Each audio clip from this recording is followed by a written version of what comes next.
Assalamualaikum warahmatullahi wabarakatuh. Perkenalkan, saya Miranti Puspaningtyas, SPDM Akun. Saya merupakan dosen program studi akuntansi Fakultas Ekonomi dan Bisnis Universitas Negeri Malang.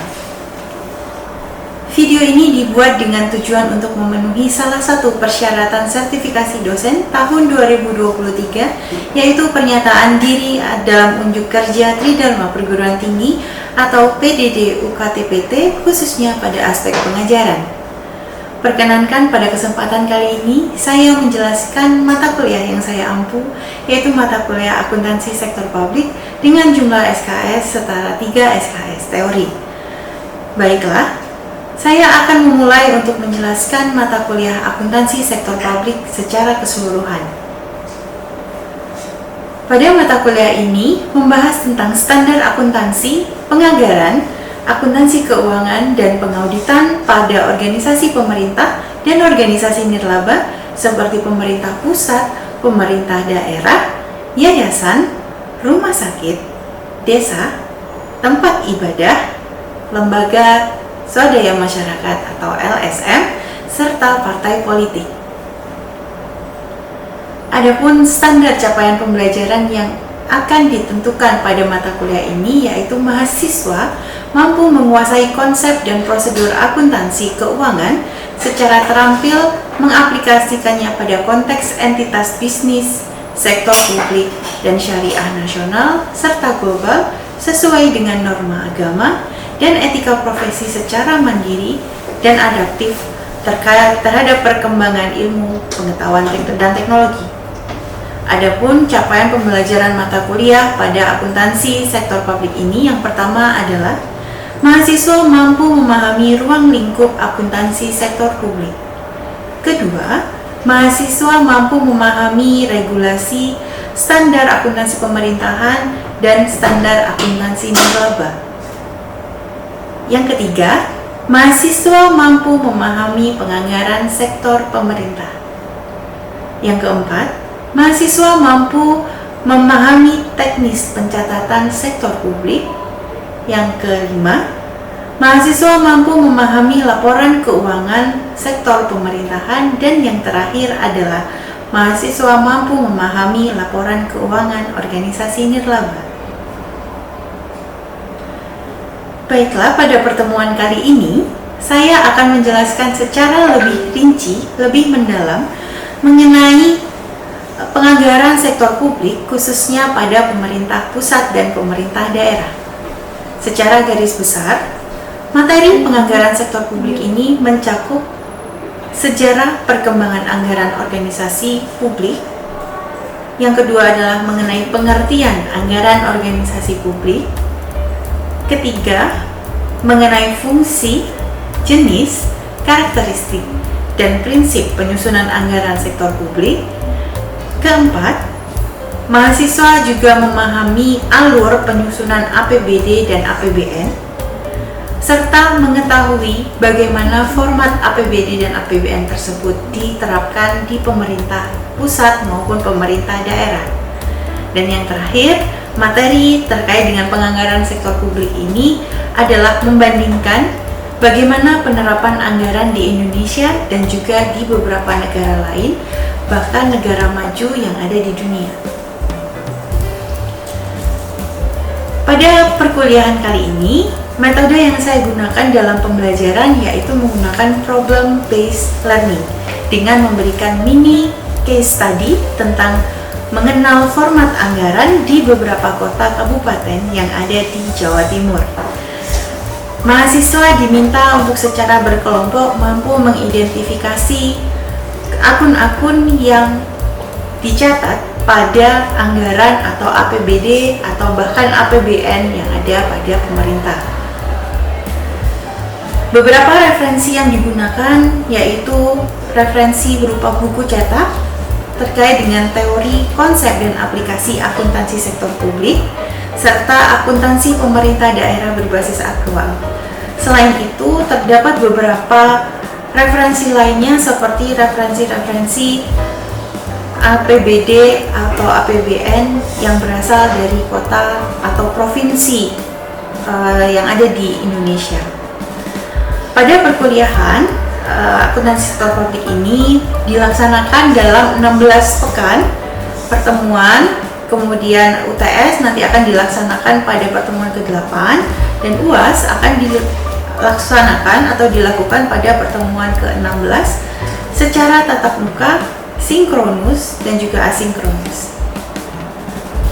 Evaluasi dalam perkuliahan ini dilakukan dengan melakukan pemberian tugas dan diskusi kelompok dengan bobot nilai sebesar 10%, pemberian case study sebagai hasil validasi akhir mahasiswa dengan bobot sebesar 50%, ujian tengah semester dengan bobot 15% dan ujian akhir semester sebesar 25%, yang secara komprehensif akan dirata-rata dan akan menjadi hasil akhir nilai mahasiswa.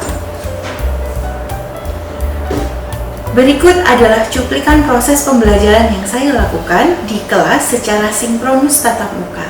Semoga dapat memberikan gambaran bagaimana proses pembelajaran yang saya lakukan di mata kuliah akuntansi sektor publik. Selamat menyaksikan. Baik, selamat pagi teman-teman mahasiswa sekalian. Selamat datang kembali di kelas akuntansi sektor publik. Ya.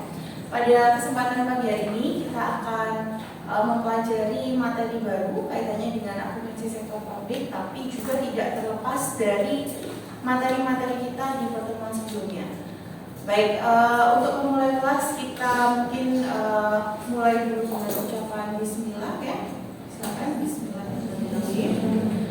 Baik, rekan-rekan mahasiswa sekalian, mari kita mulai ya perkuliahan pada pagi hari ini dengan tema baru ya. Tema kita hari ini adalah penganggaran sektor publik, penganggaran pemerintah Indonesia dan perbandingan pada beberapa negara ya. Jadi kita hari ini akan melakukan identifikasi bagaimana penganggaran di sektor publik itu.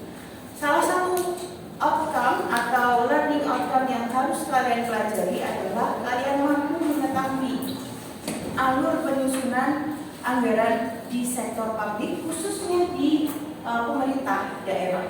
Ya, untuk outcome tersebut nantinya akan saya beri mini case, ya, mini case yang nantinya akan kalian diskusikan bersama dengan teman-teman kelompok kalian. Masih ingat kan kelompoknya yang mana? Ada berapa kelompok? 7 kelompok ya. Saya sudah mempersiapkan 7 buah nama atau 7 buah istilah yang nantinya akan kalian diskusikan ya. Masing-masing nama tersebut akan memperoleh satu buah APBD dari sebuah kota. Ya, jadi kotanya akan berbeda-beda. Oke, itu tadi kita akan melaksanakan perkuliahan ini tidak hanya secara tutorial seperti ini, tidak hanya pemilihan yang menjelaskan, tapi kalian juga akan berkelompok sesuai dengan kelompoknya masing-masing, ya.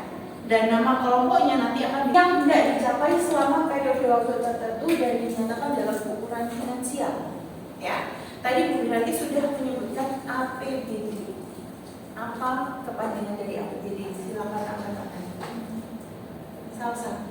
APBD anggaran pendapatan dan belanja negara. Betul sekali. APBD kok negara? Daerah ya. Kalau APBN baru negara. Nah, di situ dijelaskan bahwa kepanjangannya adalah anggaran apa Salsa?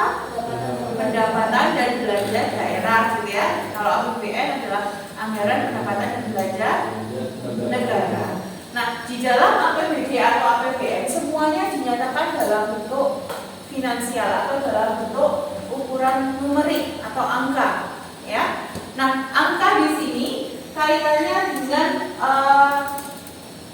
estimasi pengukuran satuan moneter, ya. Jadi untuk faktor komponen atau untuk komponen di dalam APBN atau APBD semuanya dalam bentuk satuan numerik atau satuan angka yang bisa dikonversikan ke dalam moneter. Kalau di Indonesia ya diukurnya dengan rupiah. Kalau di luar negeri, Australia mungkin Australian dollar, ya, atau mungkin di euro, ya, di Di Europe itu kita pakai euro, ada yang pakai pound sterling, ada yang pakai mata uang yang lainnya ya. Tentunya sesuai dengan mata uang negara masing-masing. Kecuali dia adalah negara persemakmuran yang mata uangnya mengikuti negara jajahannya. Ya, Australia memang dia punya Australian dollar, tapi dia masuk ke dalam Britania Raya, ya, atau United Kingdom, sehingga faktor fluktuasi nilai tukarnya juga akan berpengaruh dari pertukaran yang ada di sana.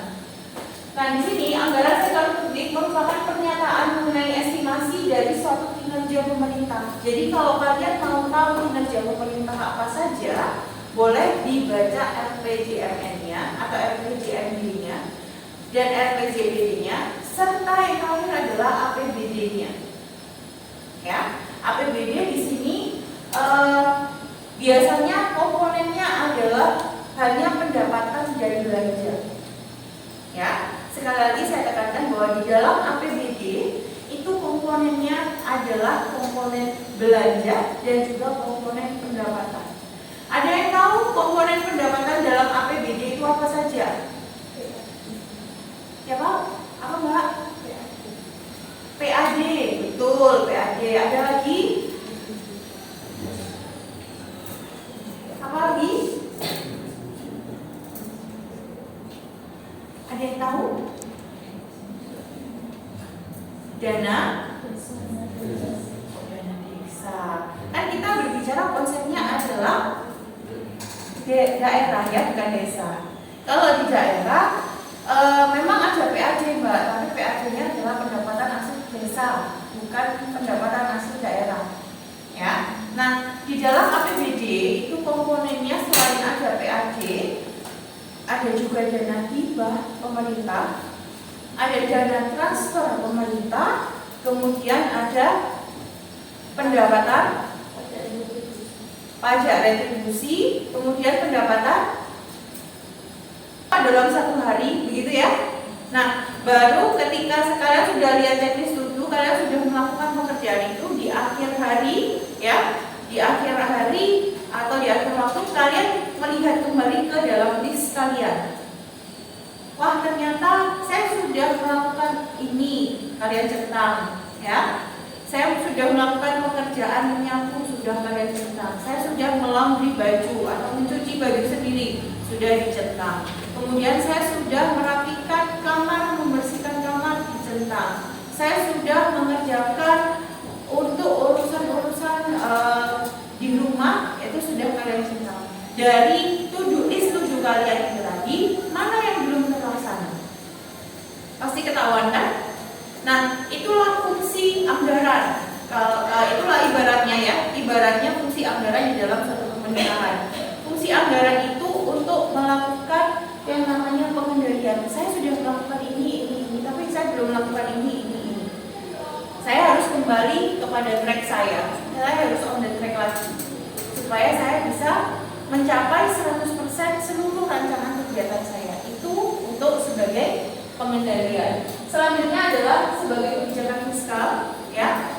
Sudah pasti, barang pasti tadi sudah ada yang menyebutkan ya, dari pendapatan, retribusi dan pajak. Ya, karena itu juga sebagai salah satu indikator bahwa suatu daerah itu telah melaksanakan pajaknya dengan baik, ya, sehingga dilihat dari APBN-nya. Estimasi pendapatan, penerimaan pajak dan retribusinya berapa? Ya. Kemudian selanjutnya adalah sebagai alat politik. Kenapa sebagai alat politik? Karena anggaran itu adalah sesuatu yang krusial. Ya, ketika kita menerapkan itu di suatu organisasi, khususnya di pemerintah, itu menjadi alat untuk menunjukkan seberapa baik kinerja pemerintah. Sedangkan kita tahu ya, untuk berada di dalam suatu pemerintahan kita pasti membutuhkan yang namanya politik, ya, atau strategi. Tuh kaitannya. Kemudian selanjutnya adalah alat koordinasi dan komunikasi. Sudah barang tentu ketika dia sebagai alat perencanaan dan alat pengendalian, dia pasti mengikuti fungsinya sebagai alat koordinasi dan komunikasi. Karena tadi sudah Bu Mira disinggung, ada kegiatan dari SKPD dan Bapeda ya kan? Ya, setiap organisasi pemerintah pasti ada websitenya dan harus mereka laporkan, harus mereka nyata ya.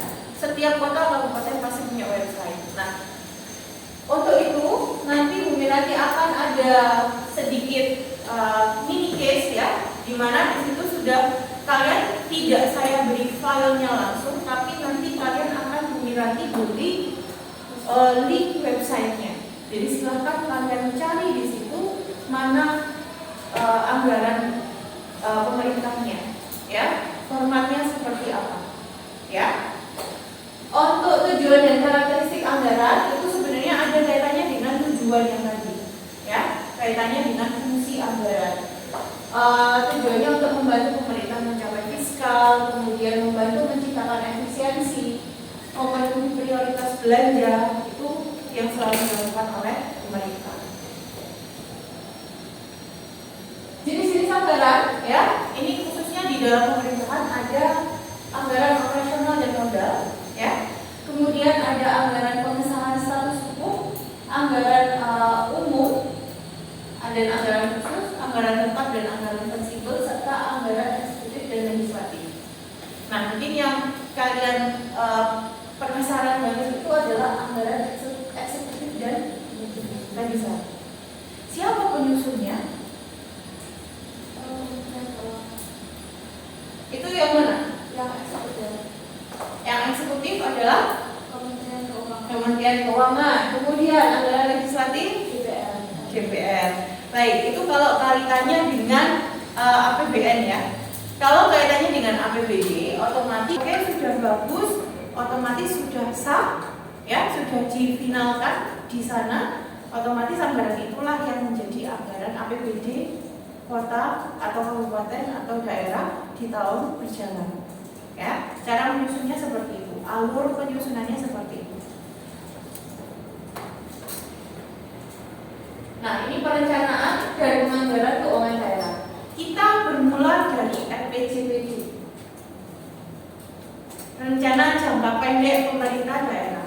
Apa yang mau dilakukan pemerintah daerah dalam jangka waktu 1 tahun? Ya, RPJPD ya, atau rencana jangka pendek pemerintah daerah ini harus mengacu pada RPJMD.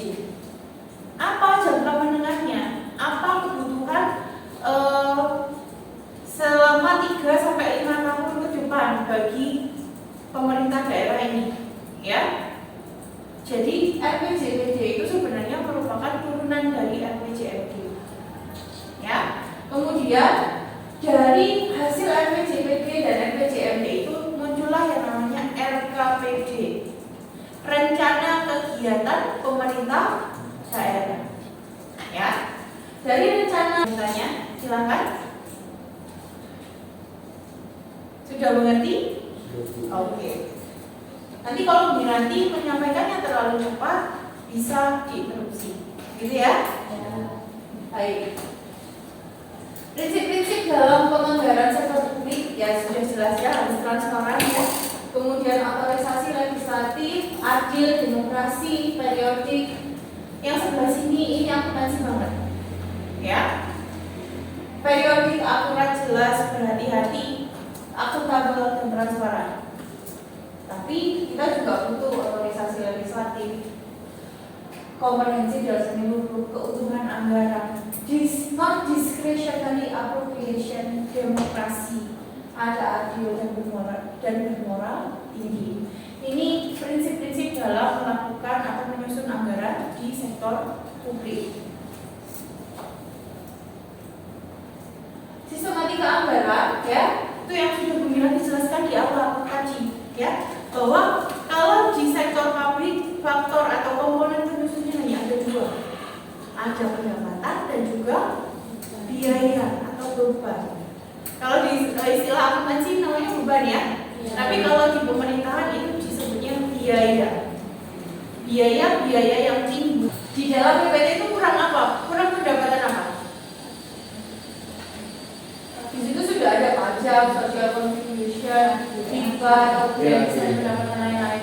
Pendapatan apa? PAD Oke, PAC masuknya ke social contribution, ya. Kira-kira apa? Pendapatan apa? Pendapatan transfer, ya. Pendapatan transfer ini sumbernya dari mana? Dan hal seperti itu kita juga harus mengeluarkan hibah. Hibah itu bukan dana yang nantinya untuk dikelola pemerintah dan dikonsumsi sendiri oleh pemerintah, bukan. Tapi memang dana itu diberikan kepada pemerintah untuk disalurkan lagi kepada tujuan orang-orang yang bertujuan ini tadi. Ya, seperti itu, Pak. Bagaimana? Oke. Baik, ada lagi yang mau bertanya? Sudah? Bunda nanti bisa lanjutkan? Oke, baik. Sejarah, ya. Sejarah kita tahu ya bahwa kita ada bukan sedikit, tapi banyak sekali karena kita merupakan negara jajahan ya, tapi kita sudah merdeka, otomatis secara sistem birokrasinya juga ada sedikit kesamaan ya, walaupun sekarang negara asal orang-orang yang menjajah kita sudah lebih maju daripada kita. Itu akan menjadi sebuah peninggalan bagi kita. Contohnya sistem pajak. Sama pula halnya dengan anggaran. Anggaran ini harus dilakukan secara teliti karena apa? Anggaran ini kaitannya dengan uangnya rakyat, ya kan? APBN, APBD itu sumbernya dari pendapatan asli daerah. Pendapatan asli daerah itu siapa sih yang menyumbang? Ya masyarakatnya. Ya, kalian dari daerah Sidoarjo misalkan, kalian merantau ke Surabaya, dapat penghasilan, itu kan nanti untuk kembali lagi pendapatan pajaknya juga untuk daerah masing-masing, ya kan? Nah, itu nanti akan masuk ke dalam APBN, APBD sebagai pendapatan pajak dan retribusi.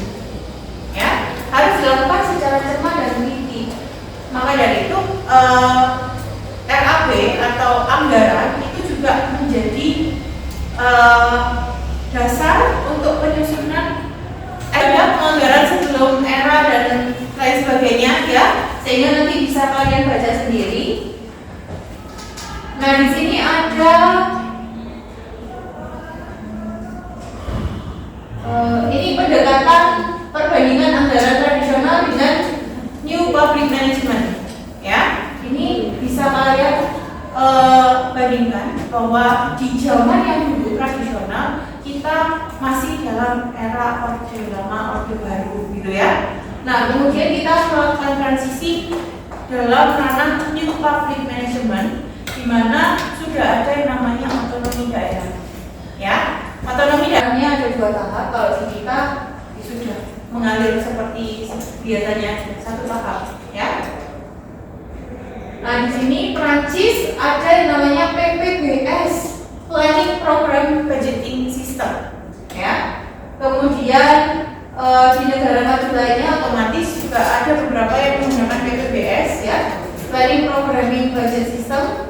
Kemudian ada RBC, ya, Rationalization of Budget Choice. Itu biasanya di negara-negara maju akan ada seperti itu, ya. Kemudian Singapura dia menggunakan operating revenue, ya, sama dengan pendapatan operasional, ya. Karena Singapura cenderung negaranya kecil sehingga dia operasionalnya jauh lebih bisa terkontrol. Kalau dibandingkan dengan Indonesia, jauh.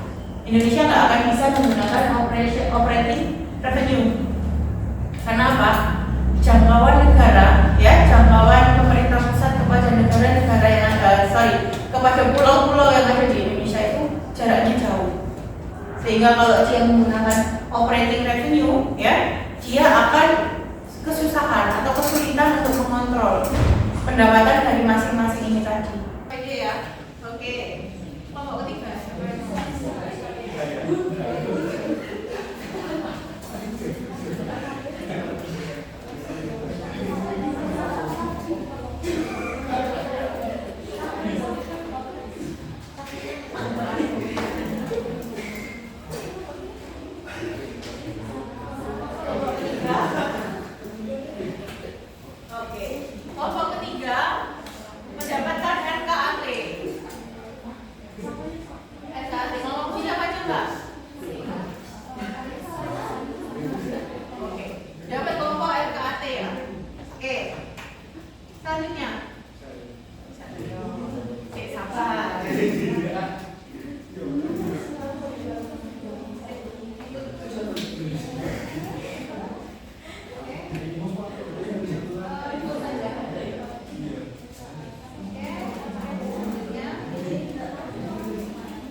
Kepala daerah. Kepala daerah.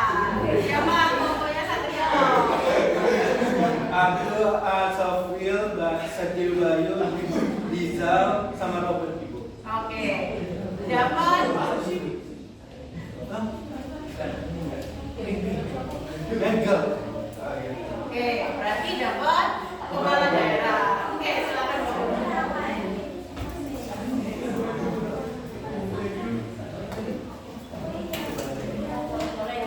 Itu silakan bisa kalian klik di situ. RPJMD, RPJMD-nya sudah ada, perdanya juga sudah ada, ya. Kemudian diidentifikasi lagi kaitannya dengan struktur anggarannya.